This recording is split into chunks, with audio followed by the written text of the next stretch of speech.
Lecture du livre du prophète Isaïe. Dans un premier temps, le Seigneur a couvert de honte le pays de Zabulon et le pays de Nephtali. Mais ensuite, il a couvert de gloire la route de la mer, le pays au-delà du Jourdain et la Galilée des nations. Le peuple qui marchait dans les ténèbres a vu se lever une grande lumière, et sur les habitants du pays de l'ombre, une lumière a resplendi. Tu as prodigué la joie, tu as fait grandir l'allégresse. Ils se réjouissent devant toi comme on se réjouit à la moisson, comme on exulte au partage du butin. Car le joug qui pesait sur lui, la barre qui meurtrissait son épaule, le bâton du tyran, tu les as brisés, comme au jour de Madian. À l'époque dont il est question, le royaume d'Israël est divisé en deux, depuis la mort de Salomon, en 933 avant Jésus-Christ. On parle du schisme d'Israël. Au nord, le royaume s'appelle Israël. C'est lui qui porte le nom du peuple élu. Sa capitale est Samarie. Au sud, il s'appelle Juda, capitale Jérusalem. C'est lui qui est véritablement le royaume légitime, car c'est la descendance de David sur le trône de Jérusalem qui est porteuse des promesses de Dieu. Isaïe, lui, prêche dans le royaume du sud, sous le roi Akaz. Nous sommes vers 730 avant Jésus-Christ. Un petit roi, Ézéchias, vient de naître à Jérusalem en 735, et tous les espoirs reposent sur lui. C'est celui dont Isaïe avait annoncé la naissance très solennellement, je vous la rappelle. Voici que la jeune femme est enceinte, elle enfante un fils, et elle lui donnera le nom d'Emmanuel. Mais pour l'instant, tout va mal. L'empire assyrien est très menaçant à nos portes. Le royaume du Nord a déjà été annexé en partie par la Syrie en 732. Et c'est à cela qu'Isaïe fait allusion quand il dit « Dans un premier temps, le Seigneur a couvert de honte le pays de Zabulon et le pays de Nephtali. » Zabulon, Nephtali, ce sont deux tribus du Nord. Pour l'instant, le royaume du Sud n'est pas encore annexé, parce que le roi Akaz a préféré capituler d'avance. Il a accepté d'être vassal. Il n'est pas encore écrasé, mais il a perdu son autonomie. Et on a toute raison de craindre d'être totalement anéanti dans pas longtemps. Et c'est dans ce contexte historique extrêmement sombre qu'Isaïe prend la parole. À ses contemporains complètement découragés, il rappelle qu'on n'a jamais le droit de désespérer. Pour les prophètes, comme pour Isaïe, l'argument de la foi, c'est toujours le même. Il consiste à rappeler que Dieu n'a jamais abandonné son peuple, et l'exemple ne manque pas. Ici, Isaïe en choisit un particulièrement frappant. C'est l'histoire de Gédéon. Je vous la rappelle. Au temps des juges, c'est-à-dire avant la monarchie, une tribu nomade, les Madianites, terrorisait la population avec ses chameaux, car elle détruisait toutes les récoltes et elle opérait des razzias impitoyables. Et Dieu avait choisi le petit Gédéon pour sauver son peuple. Or, les Madianites étaient innombrables. La troupe de Gédéon ne comprenait que 300 hommes. Eh bien, ces 300 hommes, armés seulement de lumière et de trompettes, avaient mis en déroute le camp des ennemis. Leur secret, évidemment, c'était leur foi en la présence de Dieu. Aujourd'hui, nous parlons rarement de Gédéon, mais les contemporains d'Isaïe connaissaient très bien cette histoire. Et quand il leur dit « Le bâton du tyran, tu les as brisés comme au jour de Madian », ils comprennent très bien le message. Dieu fera pour vous ce qu'il a fait pour vos ancêtres. Vous vous dites que nous sommes bien loin de l'époque des juges, mais la foi doit rester la même. Et Isaïe multiplie les messages positifs. Je cite, « Tu as prodigué la joie, tu as fait grandir l'allégresse. Ils se réjouissent devant toi comme on se réjouit de la moisson, comme on exulte au partage du butin. » Ce sont des images de joie, joie de la moisson, joie de la victoire. Et il va encore plus loin. Il annonce au passé, vous avez remarqué, comme si c'était déjà fait, le relèvement du royaume du Nord. Je rappelle, dans un premier temps, le Seigneur a couvert de honte le pays de Zabulon et le pays de Nephtali, mais ensuite il a couvert de gloire la route de la mer, le pays au-delà du Jourdain et la Galilée des nations. C'est donc un renversement complet de situation qui est promis. Dernier argument de l'espérance, ce petit roi Ézéchias. C'est grâce à lui que le royaume du Sud va retrouver son autonomie. Et Isaïe cite à son sujet les phrases du rituel du sacre royal. Le peuple qui marchait dans les ténèbres a vu se lever une grande lumière. Sur les habitants du pays de l'ombre, une lumière a resplendi. Traditionnellement, ici comme en Égypte, l'avènement d'un nouveau roi est comparé à un lever de soleil, car on compte bien qu'il rétablira la grandeur de la dynastie. Or, effectivement, Ézéchias a été associé au pouvoir dès 728. La prédication d'Isaïe date peut-être alors précisément de cette époque-là, ou bien est-ce qu'il en est déjà question? On ne sait pas précisément, mais le sens est clair. Et non seulement le petit roi assurera la sécurité de ses sujets, mais il opérera la réunification du royaume. Et c'est cela qu'Isaïe laisse entrevoir lorsqu'il parle du relèvement du royaume du Nord. Car le royaume du Sud a toujours interprété la séparation des royaumes du Nord et du Sud, le schisme, comme une déchirure dans une robe qui aurait dû rester sans couture. Et il espère toujours une réunification, sous sa houlette, bien sûr. Reste une question. Quand nous lisons la Bible, nous, aujourd'hui, ce n'est pas pour suivre un cours d'histoire ou de géographie. Alors pourquoi lisons-nous ce texte d'Isaïe? Pour regonfler nos énergies. Car ce que nous lisons ici chez Isaïe, c'est une véritable homélie sur l'espérance. Comme il rappelait à ses contemporains l'histoire de Gédéon, nous aussi, nous devons sans cesse nous rappeler que Dieu n'a jamais abandonné son peuple. Et c'est sûrement pas maintenant qu'il va commencer.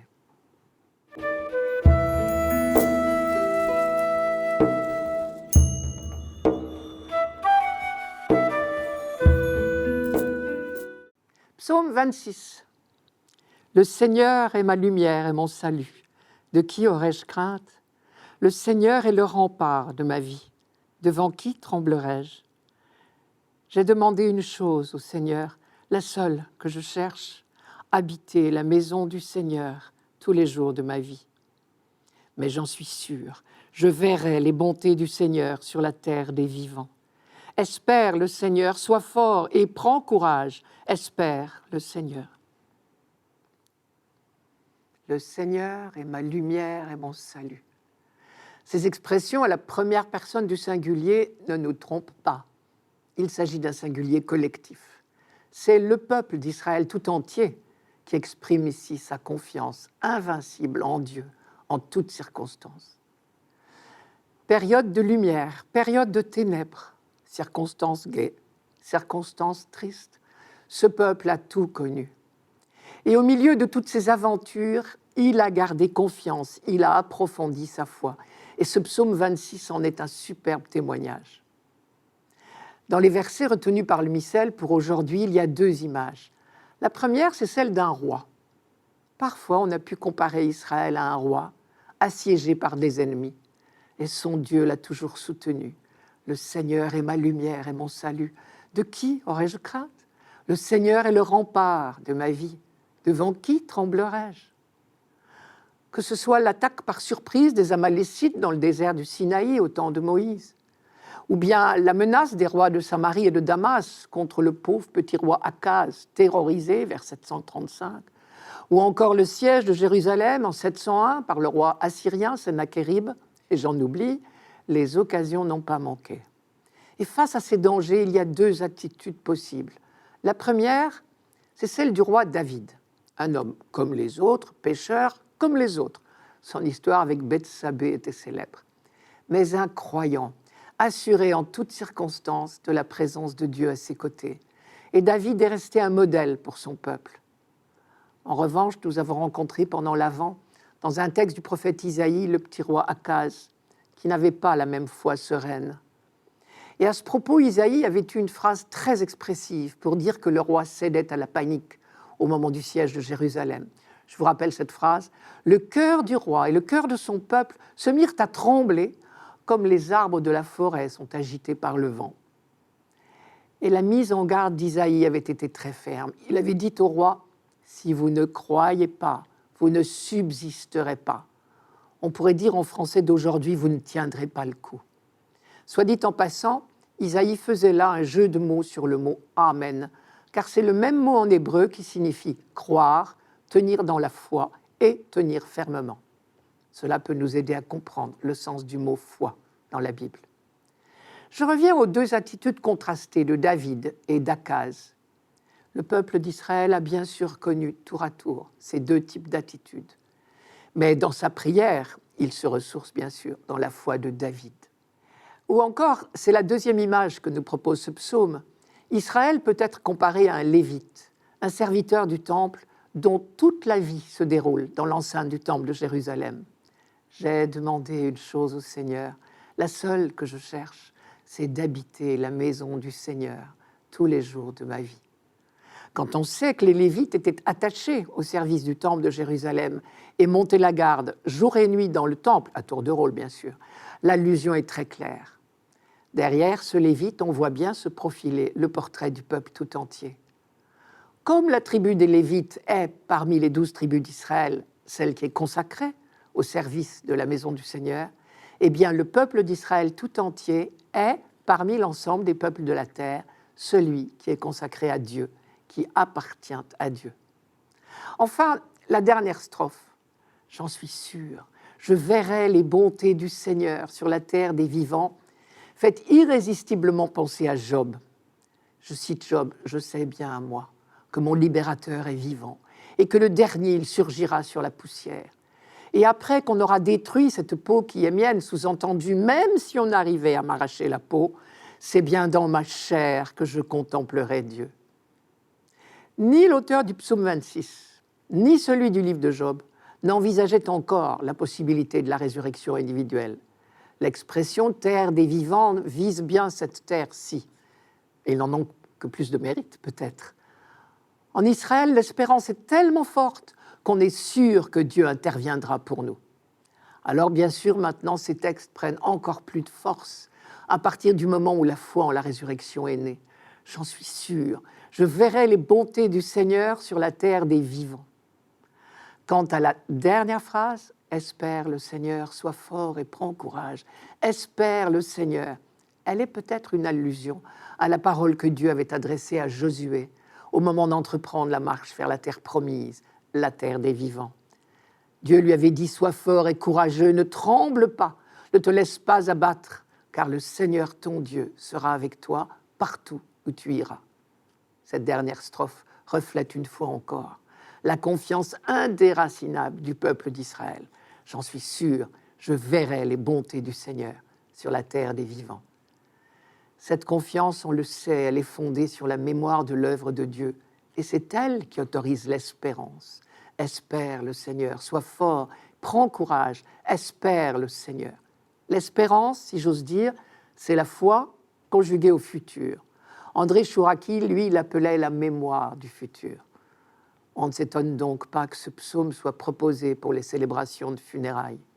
Les jours de deuil sont bien ceux où nous avons besoin de nous réenraciner, de nous ressourcer dans la foi et dans l'espérance de nos pères.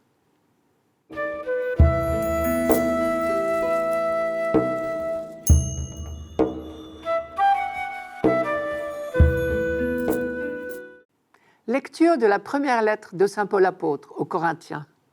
Frères, je vous exhorte, au nom de notre Seigneur Jésus-Christ, ayez tous un même langage, qu'il n'y ait pas de division entre vous. Soyez en parfaite harmonie de pensée et d'opinion. Il m'a été rapporté à votre sujet, mes frères, par les gens de chez Chloé, qu'il y a entre vous des rivalités. Je m'explique. Chacun de vous prend parti en disant « Moi, j'appartiens à Paul » ou bien « Moi, j'appartiens à Apollos » ou bien « Moi, j'appartiens à Pierre » ou bien « Moi, j'appartiens au Christ ». Le Christ est-il donc divisé? Est-ce Paul qui a été crucifié pour vous? Est-ce au nom de Paul que vous avez été baptisés? Le Christ, en effet, ne m'a pas envoyé pour baptiser, mais pour annoncer l'Évangile, et cela sans avoir recours au langage de la sagesse humaine, ce qui rendrait vaine la croix du Christ. De par sa situation, le port de Corinthe était un lieu de trafic intense, avec tous les autres ports de la Méditerranée. Et par le fait même, tous les courants de pensée du monde méditerranéen trouvaient des échos à Corinthe. Et donc il n'est pas étonnant que des voyageurs originaires de différents pays aient témoigné de leur foi chrétienne, chacun à leur manière. L'enthousiasme des néophytes les portait à comparer la qualité du message apporté par les différents prédicateurs. Et apparemment, si on en juge par la suite de la lettre, les Corinthiens étaient très sensibles, trop sensibles aux belles paroles. Du coup, des clans se sont formés et les discussions, voire même les querelles, vont bon train. Paul cite 4 clans. D'abord des chrétiens qui se réclament de lui. Puis, il y a des disciples d'Apollos. Un 3e clan se réclame de Saint-Pierre. On ne sait pas si lui-même y est allé, mais peut-être des membres de l'entourage de Pierre y sont-ils passés. Enfin, un 4e clan se dit le parti du Christ, sans qu'on sache bien ce que cela recouvre. Je reviens à Apollos, qui a joué un rôle important dans les débuts de l'Église. Nous le connaissons par les Actes des Apôtres au chapitre 18. C'était un juif originaire d'Alexandrie en Égypte, certainement un intellectuel. On disait de lui qu'il était savant, versé dans les Écritures. Le voilà qui arrive à Éphèse et qu'il se présente à la synagogue. À cette époque, les chrétiens n'avaient pas encore été chassés des synagogues. Et là, il fait ce que Paul a toujours fait, c'est-à-dire qu'il annonce que Jésus est le Messie qu'on attendait. 2 auditeurs de la synagogue d'Éphèse reconnaissent ses talents d'orateur, mais jugent utile de compléter son bagage théologique. Je cite les Actes. « Lorsqu'ils l'eurent entendu, Priscille et Aquilas le prirent avec eux et lui présentèrent plus exactement encore la voix de Dieu. » Là-dessus, Apollos a décidé de se rendre à Corinthe. Recommandé par les frères d'Éphèse, il y fut bien accueilli et il eut très vite un grand succès. Je cite encore, « car la force de ses arguments avait raison des Juifs en public quand il prouvait par les Écritures que le Messie, c'était Jésus. » Visiblement donc, si j'en crois saint Luc, dans ce passage des Actes des Apôtres, Apollos est un chrétien fervent et il parle bien. Il enthousiasme les foules. Il sera précieux aussi dans les débats qui opposent juifs et chrétiens. Il est certainement plus éloquent que Paul, qui reconnaît lui-même ne pas avoir la même habileté. Je cite Paul, « Jésus m'a envoyé annoncer l'Évangile sans avoir recours à la sagesse du langage humain. » Et ce qu'il appelle la sagesse du langage humain, c'est l'art oratoire, la force de l'argumentation. Et ça, c'est intéressant. Pour Paul, l'évangélisation ne se fait pas à coups de discours et d'arguments. Le Christ m'a envoyé pour annoncer l'Évangile, sans avoir recours à la sagesse du langage humain, ce qui viderait de son sens la croix du Christ. C'est-à-dire pour prêcher l'Évangile de l'amour, pas besoin d'éloquence et de beaux arguments qui cherchent à convaincre. Dans le mot « convaincre », si on y réfléchit bien, il y a le mot « vaincre ». Or, il est évident que la forme du discours doit être cohérente avec le contenu du message. On ne peut pas annoncer un Dieu de tendresse en employant la violence, même seulement verbale. La suite de la lettre nous prouve qu'Apollos ne fait rien pour s'attirer des admirateurs. Il n'est resté que peu de temps à Corinthe et puis il a rejoint Paul à Éphèse. Paul lui-même le pousse à retourner à Corinthe, mais Apollos refuse, probablement pour ne pas aggraver les tensions dans la communauté chrétienne. En tout cas, Paul, qui a quitté Corinthe maintenant, continue à recevoir des nouvelles par les commerçants qui vont régulièrement de Corinthe à Éphèse. Et en particulier, des employés d'une certaine Chloé ont fait état de véritables querelles qui divisent la communauté. Alors Paul se décide à prendre la plume. Il ne leur fait pas la morale. À ses yeux, c'est beaucoup plus grave que cela. Pour lui, c'est le sens même de notre baptême qui est en jeu. Et c'est la simplicité de l'argumentation de Paul qui peut nous étonner. Pour lui, c'est très simple. Être baptisé, c'est être uni au Christ. Il n'est donc plus possible d'être divisé entre nous. Les chrétiens, comme leur nom l'indique, ont tous été baptisés au nom du Christ. C'est-à-dire que le nom du Christ a été prononcé sur eux. Et désormais, ils lui appartiennent. Personne ne peut dire « j'ai été baptisé au nom d'un tel ou d'un tel », Paul ou Apollos ou Pierre. Tous ont été baptisés au nom du Christ. Le Concile Vatican II le dit bien. Quand le prêtre baptise, c'est le Christ qui baptise. Être baptisé au nom du Christ est être greffé sur lui. Dans une greffe, c'est la réussite de la greffe qui compte. Peu importe le jardinier.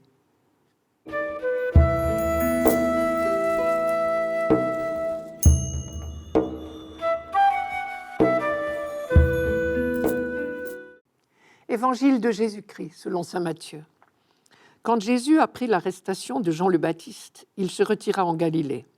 Il quitta Nazareth et vint habiter à Capharnaüm, ville située au bord de la mer de Galilée, dans les territoires de Zabulon et de Nephtali. C'était pour que soit accomplie la parole prononcée par le prophète Isaïe. Pays de Zabulon et pays de Nephtali, route de la mer et pays au-delà du Jourdain, Galilée des nations, le peuple qui habitait dans les ténèbres a vu une grande lumière. Sur ceux qui habitaient dans le pays et l'ombre de la mort, une lumière s'est levée. À partir de ce moment, Jésus commença à proclamer « Convertissez-vous, car le royaume des cieux est tout proche ». Comme il marchait le long de la mer de Galilée, il vit deux frères, Simon, appelé Pierre, et son frère André, qui jetaient leurs filets dans la mer, car c'étaient des pêcheurs. Jésus leur dit « Venez à ma suite, et je vous ferai pêcheurs d'hommes. » Aussitôt, laissant leurs filets, ils le suivirent. De là, il avança, et il vit deux autres frères, Jacques, fils de Zébédée, et son frère Jean, qui étaient dans la barque avec leur père, en train de réparer leurs filets. Il les appela. Aussitôt, laissant la barque et leur père, ils le suivirent. Jésus parcourait toute la Galilée. Il enseignait dans leur synagogue, proclamait l'évangile du royaume, guérissait toute maladie et toute infirmité dans le peuple. La ville de Capharnaüm est en Galilée, au bord du lac de Tibériade. Tout le monde le sait. Pourquoi saint Matthieu éprouve-t-il le besoin de préciser qu'elle est située dans les territoires de Zabulon et de Nephtali? Ces deux noms des anciennes tribus d'Israël ne faisaient pas partie du langage courant. C'étaient des noms du passé. Et d'ailleurs, pourquoi lier les deux noms Zabulon et Nephtali? Une même ville n'appartient pas à deux tribus à la fois. Cela prouve que les préoccupations de saint Matthieu ne sont pas d'ordre géographique. Il veut rappeler à ses auditeurs une fameuse promesse d'Isaïe. Dans un premier temps, le Seigneur a couvert de honte le pays de Zabulon et le pays de Nephtali, mais ensuite, il a couvert de gloire la Galilée des nations. Au moment de l'expansion assyrienne au 8e siècle, ces deux tribus, dont les territoires étaient limitrophes, Zabulon et Nephtali, avaient ceci de commun, qu'elles avaient été annexées en même temps. Et le prophète Isaïe continuait. Le peuple qui marchait dans les ténèbres a vu se lever une grande lumière. Sur ceux qui habitaient le pays de l'ombre, une lumière a resplendi. Cette formule était employée lors de la cérémonie du sacre d'un nouveau roi. Son avènement, telle la promesse d'une ère nouvelle, était comparé à un lever de soleil. En évoquant cette prophétie, Matthieu applique à l'arrivée de Jésus en Galilée ces phrases rituelles du sacre. Manière de nous dire que le vrai roi du monde est venu habiter chez nous. Oui, enfin, la lumière s'est levée sur Israël et sur l'humanité tout entière. La Galilée, carrefour des nations, comme on disait, est la porte ouverte sur le monde. À partir d'elle, le salut de Dieu apporté par le Messie rayonnera sur toutes les nations. En même temps, Matthieu annonce déjà, en quelques mots, le déroulement des événements qui vont suivre. En racontant le départ de Jésus vers la Galilée après l'arrestation de Jean-Baptiste, Matthieu nous montre bien deux choses. Premièrement, que toute la vie du Christ est sous le signe de la persécution. Mais deuxièmement, aussi la victoire finale sur le mal. Jésus fuit la persécution, c'est vrai, mais ce faisant, il porte plus loin la bonne nouvelle. Du mal, Dieu fait surgir un bien. Et la fin de l'Évangile nous montrera que de la souffrance et de la mort, Dieu fait surgir la vie. Voici Jésus à Capharnaüm, et Matthieu emploie une formule apparemment banale, à partir de ce moment. Or, si on regarde bien, il ne l'emploie qu'une seule autre fois, bien plus tard, au chapitre 16, et ce n'est pas un hasard. Les deux fois, il s'agit d'un grand tournant. Ici, à partir de ce moment, Jésus commence à proclamer « Convertissez-vous, le règne de Dieu s'est approché ».